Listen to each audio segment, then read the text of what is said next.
এটা কি বলেন তো? এটা হচ্ছে কলিজা। কথায় আছে না যে কিছু মানুষ আছে কলিজা ভুনা করে খাওয়াইলেও বলবে যে লবণ কম হইছে। আচ্ছা ঠিক আছে, চলেন বেশি কথা না বলে মূল আলোচনায় চলে যাই। আজকে আপনাদের সাথে শেয়ার করব গরুর কলিজা ভুনা। চলেন তাহলে মূল রেসিপিতে যাওয়া যাক। প্রথমে আমি গরুর কলিজাগুলা খুব সুন্দরভাবে পরিষ্কার করে ধুয়ে নিয়েছি।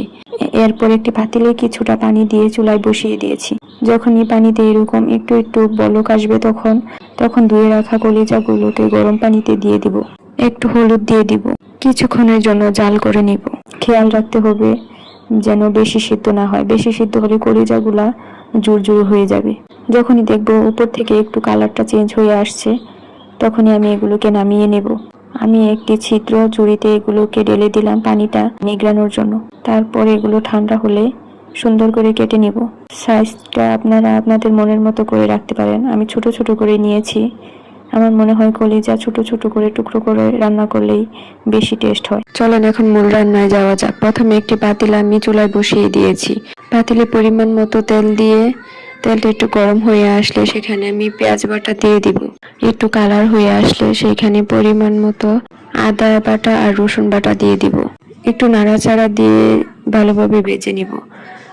ভাজা শেষ হলে সেখানে পরিমাণ মতো পানি দিয়ে দিব। পানি দিয়ে সেখানে মরিচের গুঁড়া, হলুদের গুঁড়া, জিরার গুঁড়া, ধনিয়ার গুঁড়া দিয়ে দিব। পরিমাণ মতো লবণ দিয়ে দিব। তেজপাতা, দারচিনি, এলাচ, লং দিয়ে দিব। এরপর এই মশলাগুলোকে সুন্দরভাবে কষিয়ে নিব। যখন উপরে এরকম তেল ভেসে আসবে, কেটে রাখা কলিজাগুলো দিয়ে দিব। ভালোভাবে নাড়াচাড়া করে মিশিয়ে নিব।